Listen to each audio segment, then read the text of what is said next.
I grew up in Weehawken, New Jersey, a little small town right across from the big city.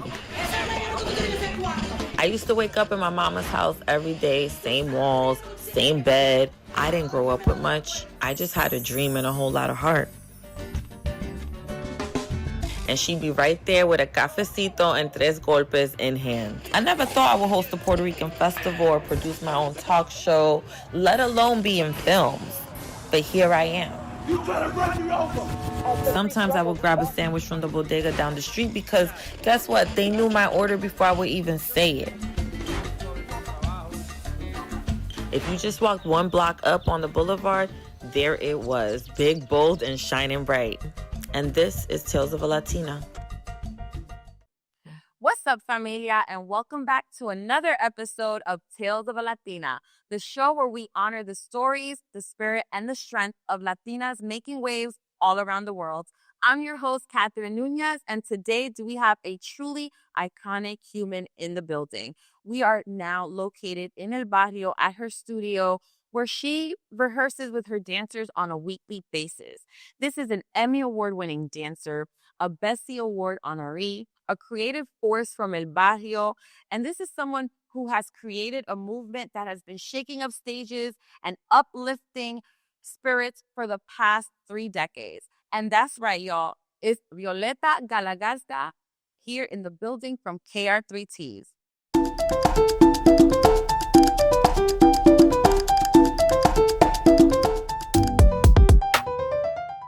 Violeta, welcome to Tales of a Latina. I'm so honored to have you here. Thank you for coming. And I want to talk about Baby V. I want to get into what Baby Violeta was like growing up in El Barrio. I mean, you've been in this game for over 3 decades.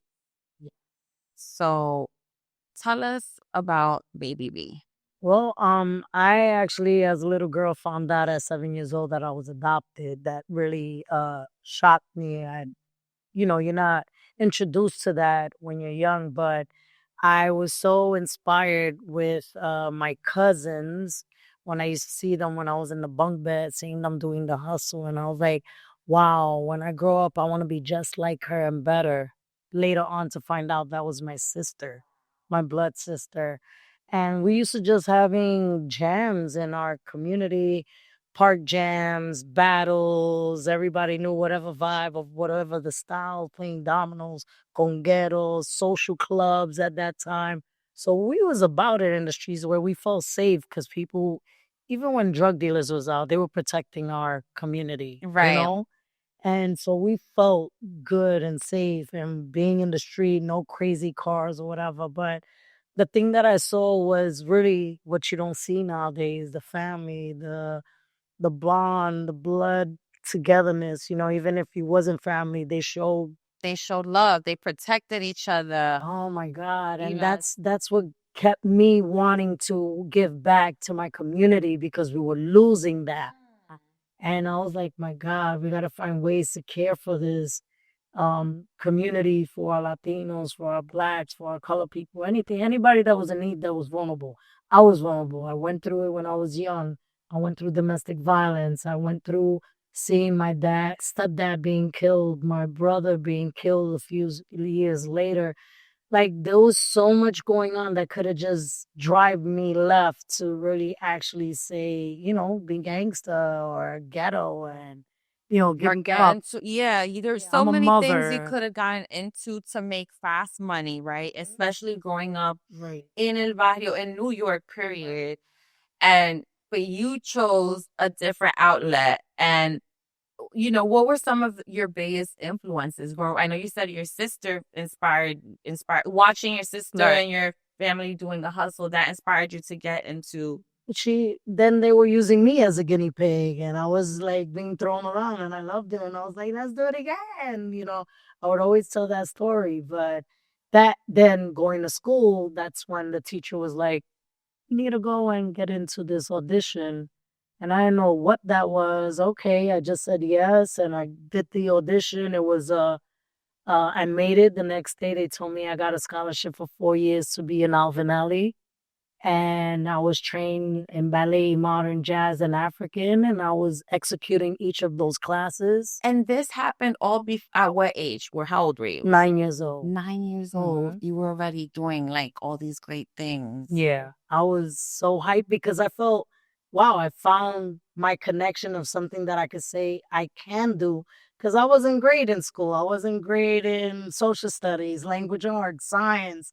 I was like melting. But when it came to arts, anything, gym, yeah, I got hundreds plus the arts. The arts. You know, and I wasn't able to connect with the regular lifestyle that everybody does, the 9 to 5, the going to college, the going, the reading books and stuff. You're more of you want your hands-on, you're creative.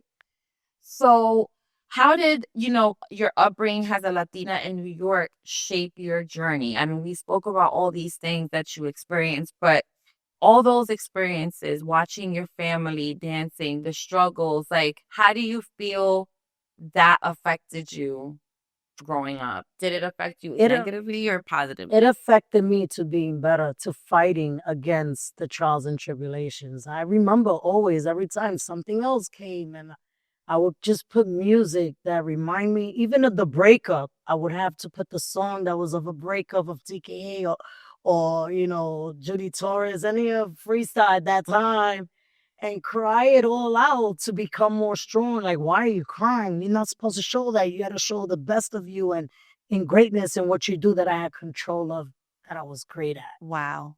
Because, and being young, we don't know what we're great, but I felt it.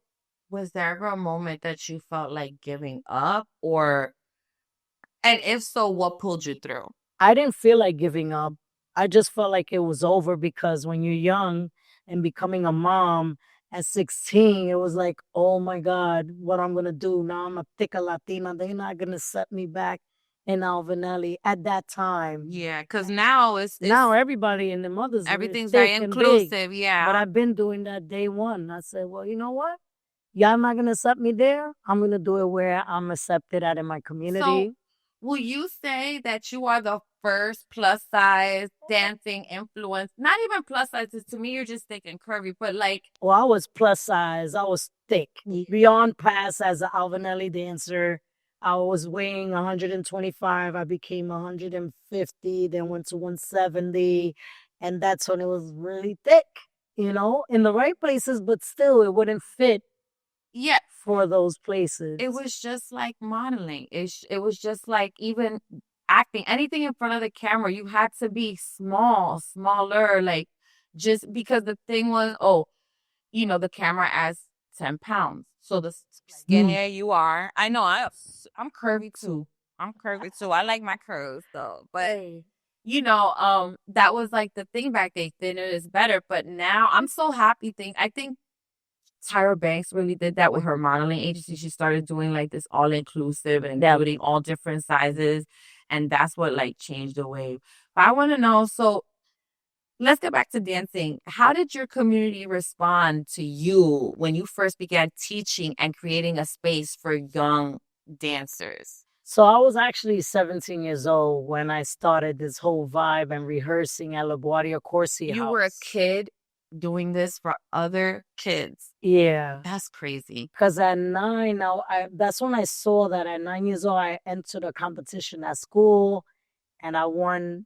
I would have won first place, but my friend Melanie, she was a singer, so she won that first place. But as a dancer choreography, I did, oh, Mickey, you're so fine, you're so fine. Hey, Mickey. Hey, Mickey. Y'all better hear that part. But I won that, and then I saw, wow, I can create.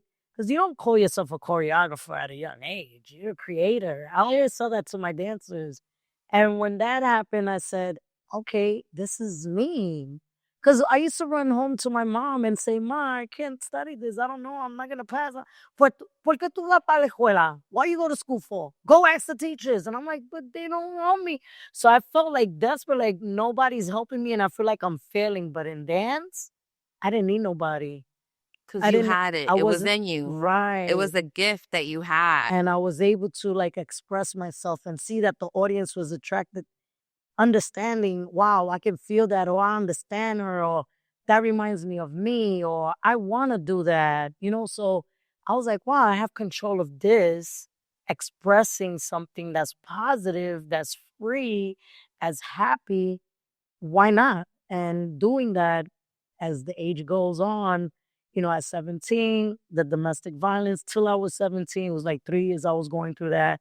And I had enough, let it go, transferred where I said I have to go back to my dancing and do what I got to do. And that's when the director challenged me and he was like, hey, you want to join this company? They're here. They bring portable floors. They have ballet. And I'm like, for what? I got my team. We rehearse every week here. He was like, well, it's either that or you do a Broadway show. And I was like, a Broadway show?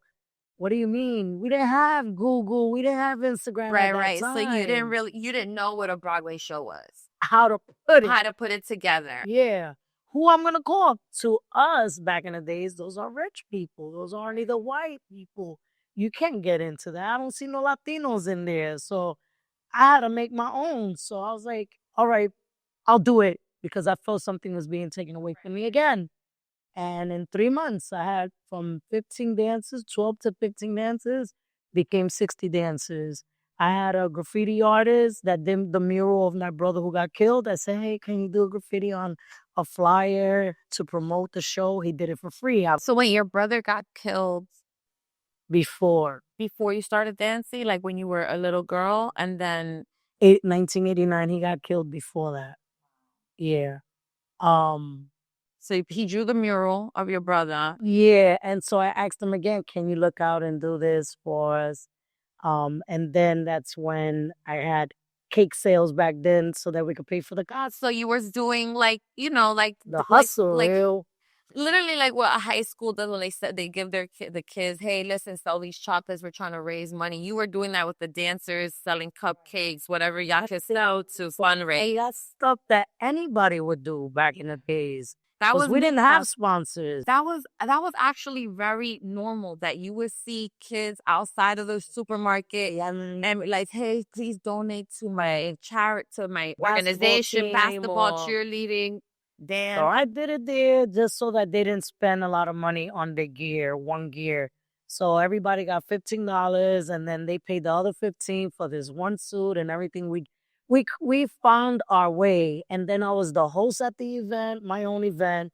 I was the editor, cassette tapes, cutting it, taping it back in the days, cutting it to where it's supposed to be, doing flequitos. Back in the days before costumes you see now that you could buy even in stores, we used to make them handmade till 3 o'clock in the morning. The rhinestones, the glue, the flequitos, or Iri Chapon look.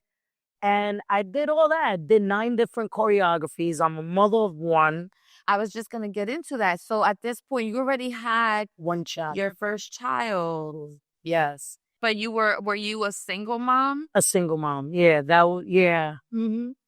And so I did that, put all that, training these dancers that are just from the hood, that just love going to parties, jamming in the block. And they got inspired too. Yo, let's do this. And we used to do the 116 festival and the parade. So how many years have you been doing the 116 festival? 35 years. Wow. Since I've started every year. I saw that was a platform like we could represent for our community who really understands us, who really will support us and continue to follow us, you know? And I'm going to say this. I'm so grateful that you invited me to come and introduce you guys at the 116 festival last year, and like just introducing me to that platform. I'm very grateful for, because I'm a Latina, but I feel like sometimes I'm not as connected to my Latin culture because I grew up in Jersey. It's a different vibe, different energy. It's not like El Barrio. When I come to El Barrio, I feel like I'm home. Right. And that is like the vibe that everyone should feel like when they come to anywhere. Right. Like they should feel like, wow, this is home. Where you're accepted. Where and you're they accepted, allow everyone together. And that's judged. I've been judged since I was born. I didn't realize why. And it was because of the color of my skin. I grew up in a small town. Everybody was primarily white. We probably had, just on my block was like all the Latinos, like on my little block, on my little strip. So I didn't feel a lot of times accepted in my own neighborhood. But when I go, that's why I would always look across the river. You're like, like, I'm I going to need go to be over there. something's going on over there and I need to be over there. And I'm glad I was there in that experience and doing this whole 9 different choreographies, costumes for the dancers, the flyers, the cake sales, getting from 15 dancers to 60 dancers in 3 months. No help, no assistance, nobody professional, no great cameras. Like all this great stuff. I didn't have that. DJ Test Smooth was my DJ. He donated his stuff, the mic, everything, Jibo the Pro, who are legends now.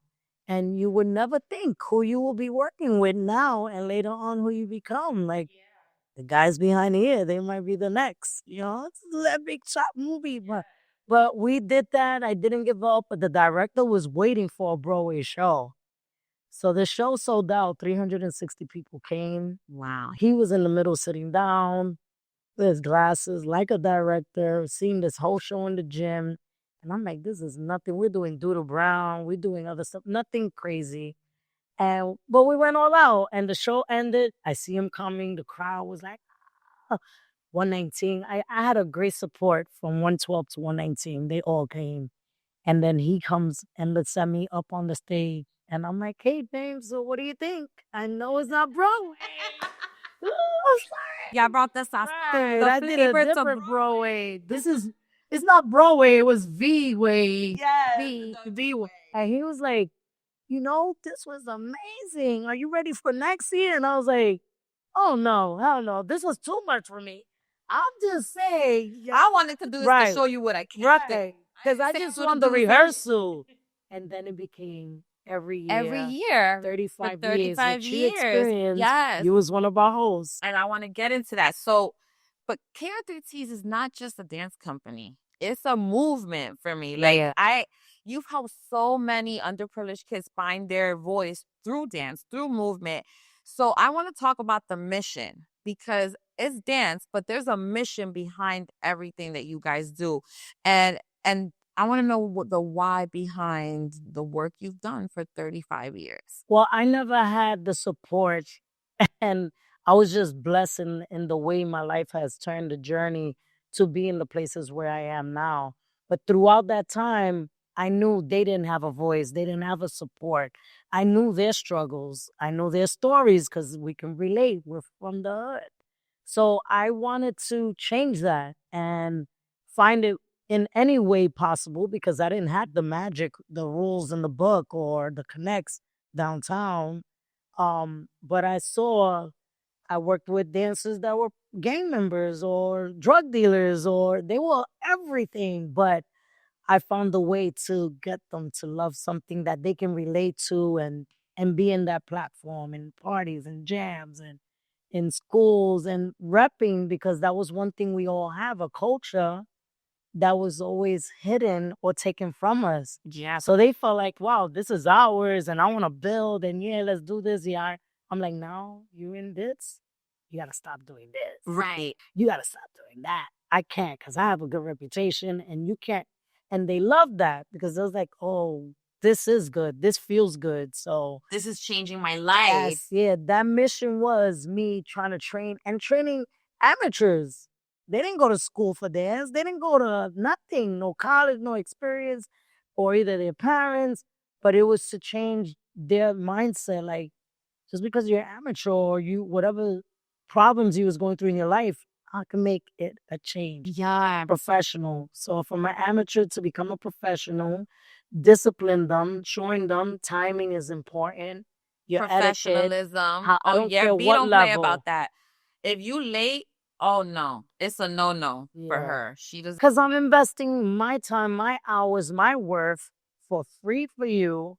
Or even if they're paying a little bit, it's still you're going beyond dance that. Company charges is nothing compared to what we do and what we give on top of that. It's too much. There's nothing you can compare. And this is raw training. We came from this. Yeah. I didn't get trained to do hip hop, to pop. All God's gift, though. It's God's gift because you don't have the professional training, but you have training. And it came from God. Yes. So has the mission evolved since, the organization has grown? Now it's been 35 years. Like, has the mission changed? Has it evolved? Is it different? Wow. I mean, from doing cake sales, cupcakes and to actually now getting Goya to bringing cakes or drinks and chips and cookies and other sponsors to be Yes. giving us stuff, clothing sponsors, Honda helping us, supporting us, giving TVs out to our community who don't have those. I needed one. I was like, oh my God, why not?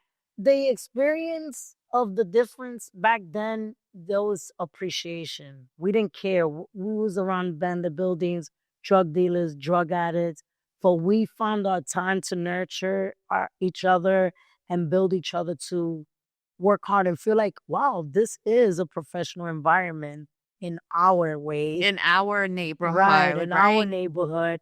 And they feel responsible and worthy something. So now everybody sees it through Instagram, through Facebook. Now they see how serious this is or hear the stories of the past. Or they done their homework of who we are, that they're like, well, look at Noah. If he did that all those years and all these dancers that are famous that came from Violet, that's Noah is proof. her son. Noah is her son who's been dancing since he came out of her womb, like literally.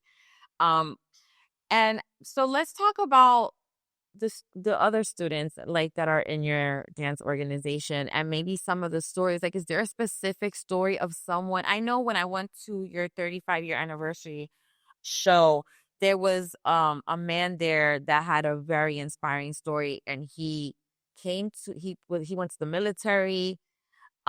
His story was very inspiring, but is there a specific story of a student whose life you've transformed through Care 3Ts? Yeah, there was many, and that one, Mr. Rivera, he was a Latin king who became a United States Marines, where we actually had to have a meeting with the kings to let them know how important, what can we do to get them out, and for him to be relieved on that and then go to school, graduate, and go straight to the Marines, become a sergeant after that, then retire and then have a house and have his kids. And like, wow, if the arts can do that, and I was able to, because I'm from that lifestyle, I'm not preaching because I'm telling you what's good or what's not. I lived it. So you can't fool me. You can't lie to me. So a lot of them respect me in that lifestyle. Those that even went through domestic violence or killings of their families or friends or their loved ones, I can relate because I lived it. I am the proof of it. So let's talk about that meeting with the Latin Kings, though. Like, how did that, like, you had to meet with the people who basically recruited him to be in this gang to let him go? So I had someone that I was with that was affiliated with them. And we have friends. I know people that are bloods that I could hug, and nowadays everybody's cool. But back in the day, They used to call me a Ruby because I was like, I was every blood's dream when I had blue right. so I was a red too. So how we can manage to make this a better situation, because it was jeopardizing my company. So he had to be removed. Then we had to watch our back. Then God forbid, and he's not doing nothing bad. So but you still, went to the Latin Kings. not you me, got it, you got my to partner. Yeah, they had to at that time, and we had to figure it out. And I'm grateful for that they were even open for that, and because have a lot a of them, conversation. yeah. So props to them to not even affect the rest of his life, because they could have said yeah to us and later on do what they had to do. Yeah, So that wasn't the case, and we had many dancers that suicidal, the loss of families or sickness, sickle cell or lupus, or with one arm and still dancing. Like, I'm gonna make it happen for you, and people gonna understand that you're gifted too. You're important, or to at least to the end when you can't no more. But I'm gonna make sure, if this is your passion, I'm gonna accomplish it and help you fulfill it. wow. That's so beautiful. Like, I mean, the way you attack the challenges that you faced in life is something that needs to be studied in a college course, in my opinion. Like, it's crazy. And speaking of challenges, now I want to get into some of your accolades, some of the things that you've accomplished in life, which is a lot. Like, you've been featured on Telemundo, in the movie In the Heights. and even in Grand Theft Auto. Yeah. You've choreographed for the Latin Grammys. You've even picked up an Emmy along the way. And out of all these milestones, which one felt like, wow, I really made it? Wow. Of an award?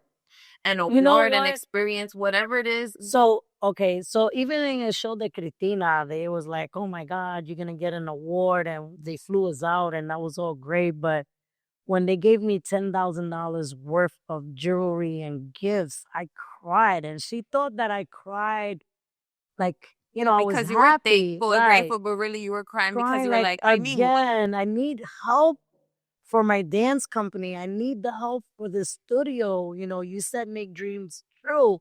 So I thought they did a great thing. That was nice. But later on, I got robbed with all that jewelry. You know what I'm saying? So it was like a blessing and a curse. Yeah, like it didn't benefit me, and I don't even wear jewelry like that. So anyway, we appreciate stuff like that, but that was really nice. But after a while, I was just getting awards, awards, awards. And to me, the best award is helping my organization, helping my company to fulfill a space. Like, having my board members, Sean, when he came and he was like, you need a floor. I didn't even have to ask him. He saw for himself and he was like, we got to get this. And in 2 weeks to get $35,000 to be able to get this done. Wow. And get the money in, that's an award. To me, that's the way you want to receive the awards. You want to be able to you want people to give back so that you can give back to your dancers. And I understand. Yeah. Like that's literally. Because I go back home to like, I gotta. Listen, yo entiendo. It's like when I tell my boyfriend, I'll be like, I need to do this, I need to do this. And instead he'll bring me a bag and I'm like, I don't need this bag. I don't need these shoes. I need this. I need my show. I need my career. All right. So I want to know if there was ever a project or an opportunity that you turned down that you still think about. I don't even remember. I mean, there's stuff that maybe working with somebody and giving my all, and then they didn't see what I put into, and They didn't see took your the best, right? They took the best and everything and went on, but I learned my lesson, and them coming back, I didn't want to deal with people like that. Like I felt like, when you're at your lowest, I'm here to bring you my greatest. Right. And then instead of us growing from there, so these were opportunities coming back to me because they knew what I was worth, but I was like, I can't. But there wasn't an opportunity that you regret turning down? No, I went spiritually. I'm spiritually in tune. And I know it's either it was for me or if it wasn't. Or later on, it comes back in the right way. Right. But I got to make sure that my dancers are being treated correctly. Some of those reasons are because of that, or transportation. So it's not just about it doesn't matter. It could be anybody. If the contract, if it's not looking right, you're not sending your dancers. I totally get that. So is there any awards or a moment in your life that was most meaningful to your family? Like, I know you guys performed at the VMAs this year. Like, is there anything that you've done that was the most meaningful to your kids and your grandsons? Like, something that... So maybe a few, no. But real quick, being at the billboards and seeing my dancers there with me at that moment, that journey. At the Billboard Awards? No. Oh, and the Billboard in Times in Square. Times Square. Yeah, at the TV show cover shot. And where they surprised me with my dancers when they revealed the billboards. That was like, my 3 boys was there. So that was a big thing for me. I never thought I would see, but I would always say it. And guys, always keep it in mind and be passionate and say when you want something, don't give up wanting that. Because I would always say, one day I'm going to be in a billboards on a bus. But I thought it was on a bus. I'm going to be on one of those, on any billboards. But I would always say that on the bus to finally be in Times Square, 50 stories high. That was a moment, something that my mom was alive to see that. My father was alive to see that. So that's a memory that I can be like, at least they saw that. And then when, getting other honorees and awards were great, moments, Mama Latina Awards, the Emmy How about Awards. performing with Carol G? Oh, Carol G was amazing because, again, my son on stage. That and was then- beautiful to see. When I saw you introducing Carol G, I was like, oh my God, I know her. I know this lady. It was amazing. The Dominican came out. Oh my God. How you was Puerto Rican for the Puerto Rican Day Parade. I was Dominican that day. And it was an honor because, Daniel Polanco, the choreographer, who is amazing, always thinking ways to getting people and just to call me at that point. And she was like, nah, we got to get you in, mama. And I did it. And I was like, I don't want to fail her and fail my son. I'm doing this with my son. He better not look at me like, Right. Because you know how kids are. They don't want their mom all up in their Right. So now I become the student at that moment. I just be like, I want to be the student. Y'all tell me what to do. Scream at me. I Now love it's your turn, But that was a great experience. Doing the Grand Theft Auto was another thing that I didn't take serious. It was just a job for me. Right. A lot of times that's how it is in the industry. This is just a job for us. And we forget that we're motivating, inspiring, and we're role models to a lot of people. So that's always something I try to remember when I actually remembered only when somebody calls me from LA and they're like, and I don't even know people at that time from LA, but they were like, Violet, congratulations. I was like, for what? I didn't get married. I'm not pregnant.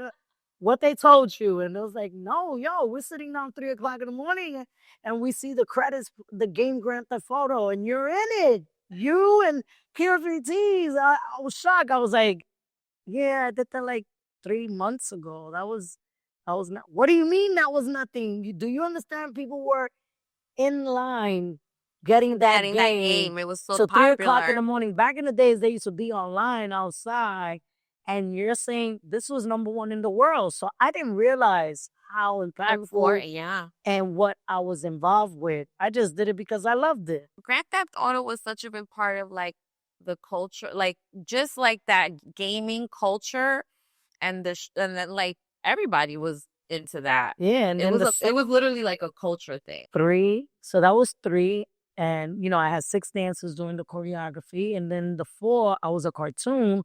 But what he wanted me when he called me back was just voiceovers, right?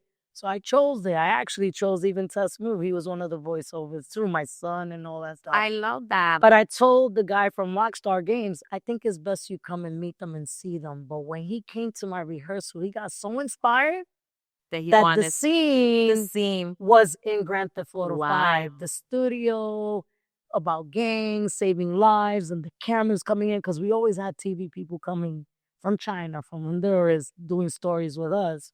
So it meant a lot to see that. I was like, wow, he actually took my story and built it in. I mean, I should have got a little bit of champagne there, but I'm honored. I got paid for my job, you know what I'm saying? And that was great. Being in the movie In the Heights, seeing that a lot of my alumni that were in there from LA, seeing that my son was one of the main actors. And 2 weeks before the movie is almost shot to be done with, they're like, oh, you need to know who this lady, telling the choreographer of In the Heights. And he's like, okay. And it was like, yeah, she's the one that trained the people you love. He was like, well, really, who? And they're naming all the names of dancers that are famous. And he's like, no way, I love her. Wow. She trained him. Oh, I love him. She trained him. And guess who's her son? And when they said it was Noah, they were like, what? We love him. Oh my God, that's your son. And he's one of the actors. So they were like, starts the movie off with his graffiti and stuff. Yeah, I love that scene. I love that he didn't have to say much in the movie. He didn't speak. But he did speak. And he sang. He did? Yeah. But it wasn't towards the end, because in the beginning he wasn't like graffiti. It was just showing graffiti. And then when he did speak, I was like, oh wow. Yeah, he was singing. He's on tracks in that album. That's such a great experience. So seeing all that stuff and being chosen, and the choreographer, while they're filming, he's like, so do you still dance? I'm like, yeah, I still have my company. So he was like, dance in the movie. He was like, you want to be in it? I was like, I mean, I don't want to mess in it. No, and they're talking, kikiing, like, yo, in the salon, look at her nails, look at her hair. Let's put her in the salon. Come Monday, let me get your number. Come Monday, I lend a rehearsal.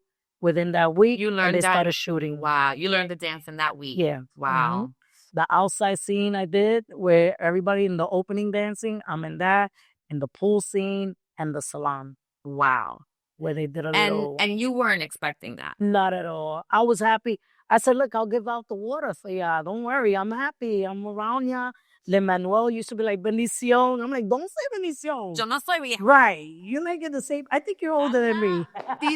One of the Right. crew. Right. So, speaking about Lynn Miranda and culture and creating legacy, I want to talk about Latinidad and dance and how it goes hand in hand. How do you approach choreography as a storytelling tool?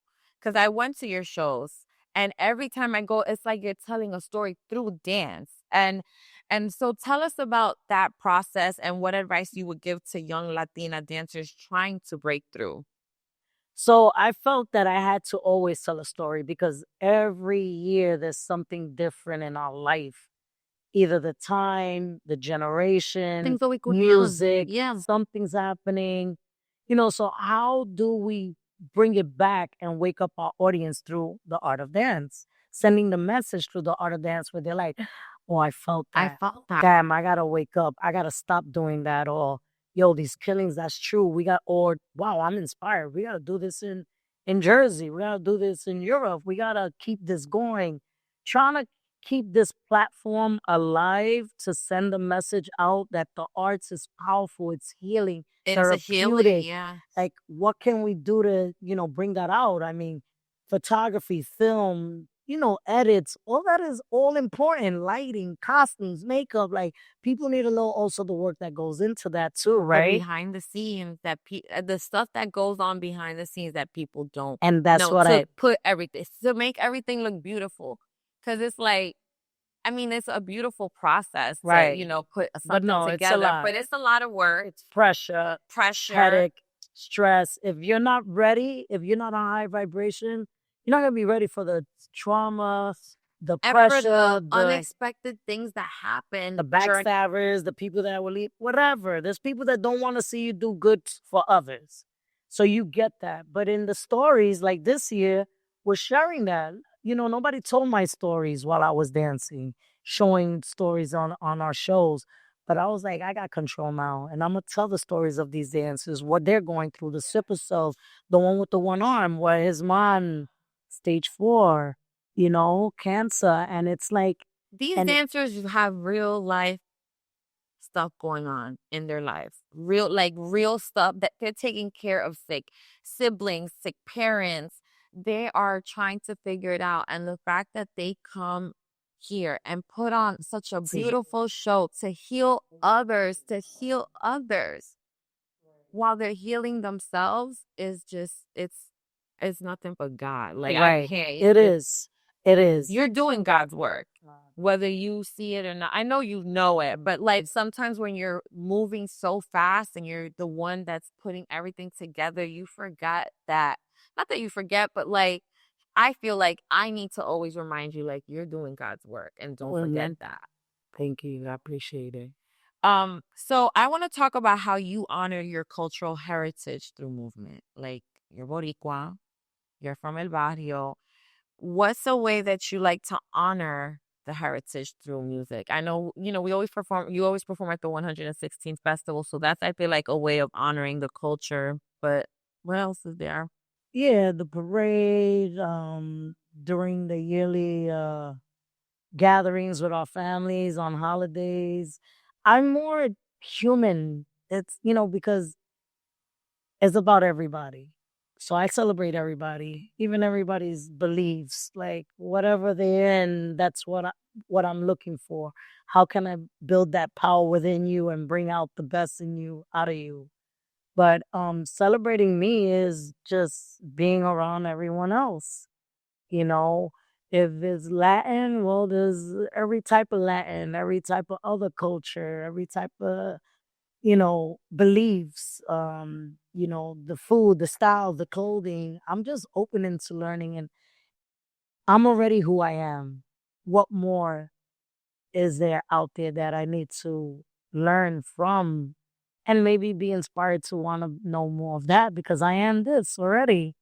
You know what I'm saying? So you're doing all these great things, and I can't help but to think about like your love life. Like, do you have time for a man or a husband or I know you would make the time. You're a Cancer, you're a lover. So like if Yeah. the right man comes around, you will make the time. Is there someone in your life right now? No, there's not, and it hasn't been in a long time. So we gonna find you guys out there. My friend is looking for her. No, she's not looking. She's Right. here. Y'all gotta find her. Y'all gotta Right. come to her. I have a lot She's to here. offer, Okay. but I just don't want to make the mistakes and getting caught up because I'm so Do you passionate. feel like you're always the one giving in Yes. a relationship and you're not getting back? Yes. And if I do get back, is the backlash of, the jealousy or when you're going to retire or, you know, that's not their culture. They're not loving. I don't got time for none of that. Or if you being slick, I'm going to teach you how to be slicker because that doesn't even work with me. So I don't have the time to be around a person that I have to not say train. Forgive me for saying it that way, but I can guide you and help you and inspire you, but I'm not here to hold your hand either and pull me down with your energy because I have people that look up to me that are going through stuff like that, but they're ready to change. They're not gonna disrespect me. Yeah, Right. they're gonna value the help and the helping hand that Right. you're giving them. Right. So I'd rather get the betrayal from them because they don't know we're not one, we're not a relationship in love. You need to be with like a dance, Man. like a famous You male think? choreographer. Oh my God, that'd be so hard. Maybe I'll be jealous. Then I'll be the reverse. So I want to get into social media and how dance has evolved on these platforms. What do you think about that? Like, do you appreciate the TikTok dancers? Do you consider those real dancers, or are they just dancing for TikTok and Instagram? And like what you do here is like, I gotta respect everybody's other platform. And TikTok is fun. I love you TikTok. love TikTok. She be performing on TikTok. I love TikTok, but the part where they confuse training or being a real dancer and what they do on TikTok, that's a whole total different culture. I can't fathom that or understand a director to hire a TikTok person from someone who really did the years and time and really know the work, the culture, the names of styles. So you're telling me that people have hired TikTok dancers to choreograph a dance routine for Or highlight them because one dope step they did. I mean, it's great to hire them, but you really got to get the person that really is knows how to- involved choreography and make that look right. Yeah, because in choreography, I feel like in every like there's a story being told with the dance moves for those 3 minutes that the song is on. Right, right. So like one TikTok dance, It's not gonna, now I need you to do 20 TikTok dance. Now I need you to do a whole musical. Can you do that? No. not all. So then stop, I guess producers, directors, managers are hiring the wrong people. It's good to add those in, but there's a fine line where you have to it's like when you get judges for these TV shows, how are you going to get somebody that don't know what a catwalk is? They're like the duck walk. That's the cat. I'm like, oh my God. Yeah, because What show was that? Well, we can't. America's Top Dance Crew, best Okay, stuff like that, even in music. Yeah. But to do that and then, I pop lock. Pop lock. You mean you pop and you lock. You're a locker, you're a popper, you don't pop walk. Like the language that they're in. I thought No. See, I always said I know how to pop and lock. No, don't do that. But I don't know how to pop and lock. But I said if I was to dance, I know how to pop. I'm a popper, I'm a locker. I'm a house dancer. I'm a salsera. They don't go salsa pop. I'm a salsa pop. What the hell is that? Pop is one dance, lock Popping, is another yeah, one. right. And sometimes Locking they is bring another it one. together. Yeah, people that don't know. I just saw it on TikTok. People on live. I don't know, they're Ecuadorian or Mexican. I don't know what they was, and I had to write to them, listen, say it correctly, because then you're gonna mislead other dancers thinking that they're so. I know what it is because I'm so inspired by them. I'm a fan of them. So whatever they say is what it is. No, it's not. Right. So those people are misleading, guiding them to the wrong words, and that's where it's wrong. If you're gonna do something on TikTok, that's fine. I love it. I like, but do not start educating people on dances that you don't know of. You didn't train. You wasn't a part of that. Do you think that social media has helped or hurt the art of dance? It's up to you. You can't get mad. People found their ways. It's like actors. Yeah. Some of them they're using actors that Are influencers and doing this on Instagram. right? But they're doing great, right? They're amazing Actually, and my funny. mom, my mom, I went today earlier, she was like, Kathy, there's this guy, his name is Caramelo. He was in this reality show. It's called La Casa de los Famosos, the house of the famous people. And basically they put together a bunch of famous people from different a telenovela star, influencer, a TikToker, and this comedian. Caramelo is a Dominican UPS guy that used to do a lot of funny skits that went viral. And he got picked to be on show. And he won the whole contest. Yes. And she was like, see. And I was like, but mom, like, I'm your daughter. I'm an influencer too. Like, you don't watch my stuff? Like, do you support me? And it was just funny because I'm like, even your own family, like, of course, they're still inspired by other people that they see. They don't, it's just it's a give and take, and I applaud those that are funny comedians, but we also have famous comedians who work hard and really did those skits where they are. from the ground. DJs in the past, vinyls and all, and now you got people digital. So it's just life changes, evolves, and I respect that. You just got to be with the time. Right. I don't complain about it. I just continue to be with the time. I'll add you a part of it, and you're going to still see that we still repping. Right. I love it. So now we're going to get into the fun part of my show. I've been trying to get to this part forever. What is this? And this is El Chisme in 60 seconds. In English? These El Chisme in 60 seconds. Yes, in English. Oh, okay. But, the segment got to be in Spanish. Is this Goya? And so we got some Goya chips, plantain chips for you. Before we get this chisme going. Get your little, we're going to take a sip of the champagne. Oh, okay. I'm going to cheers.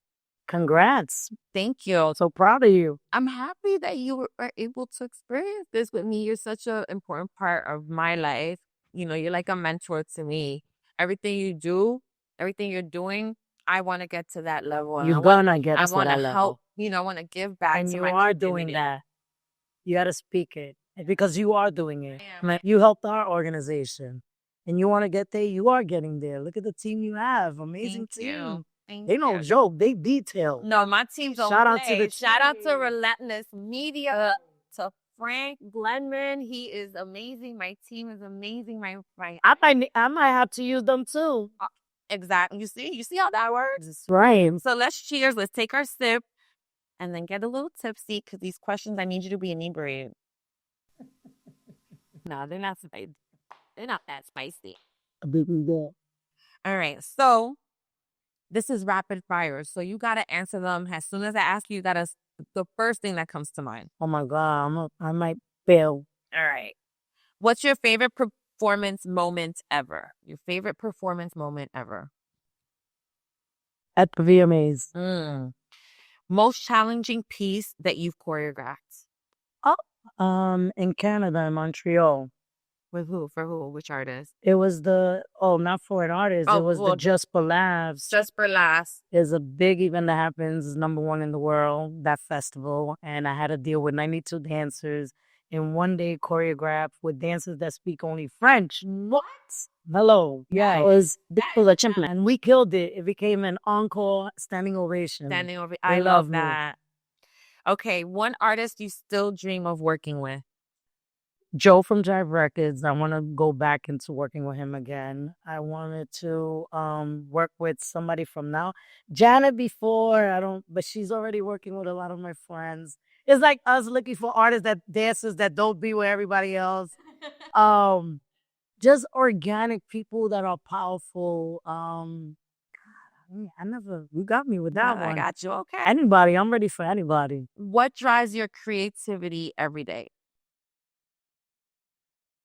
Just a hunger, just keeping my mind in the needs of those that I hear in my company of their stories. That's what keeps me on that goal to being inspired. Like I have a mission, a purpose. So I can't stop. I'm always on drive. You're always on go and always on drive. Okay. In one word, what does keep rising mean to you? Ooh, you just gotta keep rising to the top, as what my company names represents what we go through life. And this is what I share to my company, that no matter what, I don't care, even when you're happy, just be ready. There's gonna be challenges where it's always gonna happen. Just continue to keep rising to the top. So that's what I have done in the past 35 years. I love that. One more. What's your favorite place to dance? The stage, studio, or on the street? Eee. Can I say on all? Yeah.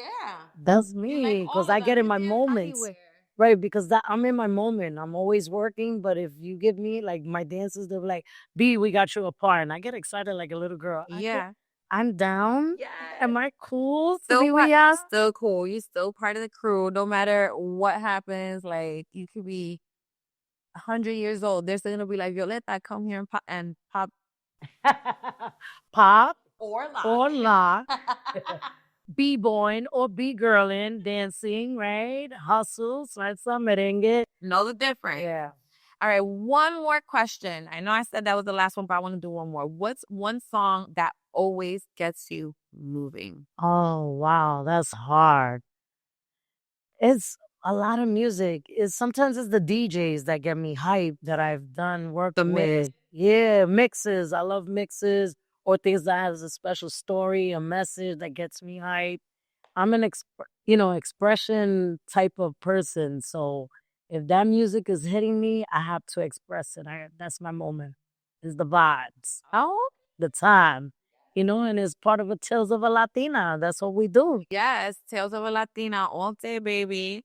Well, Violeta, that concludes our interview. Thank you so much for being here with me today and sharing your story on my platform, your energy, your magic. I mean, everything about you is just incredible. I really look up to you. Like you have no idea. I look up to you too. But you're truly the definition of a trailblazer.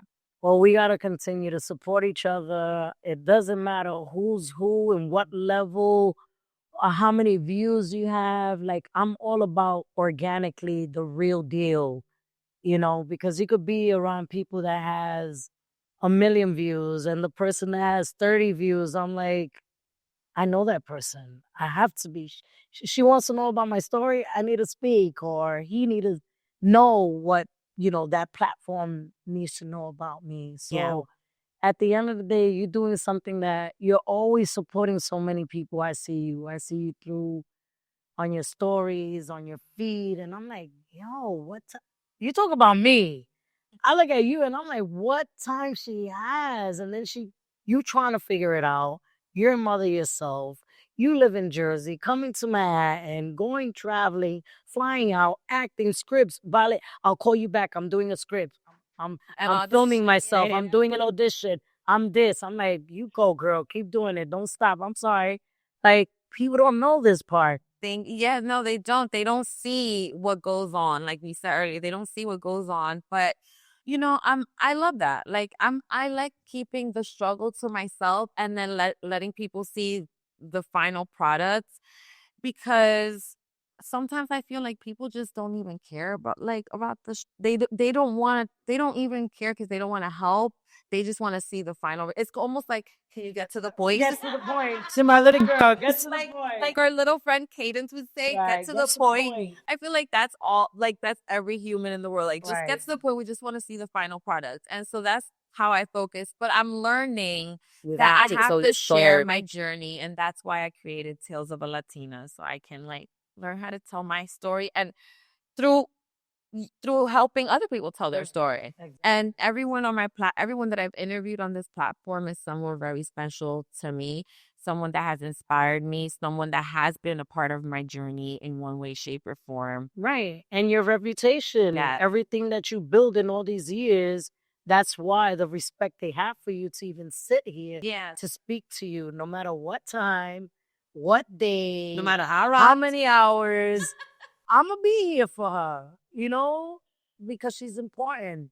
And I respect her hunger, her thrive, how much she wants this. And she reminds me of me. So I got to give it back to you, too. I love you. Love you more. And everyone tuning in, please make sure you follow KR3Ts on Instagram. Make sure you go on their website and donate.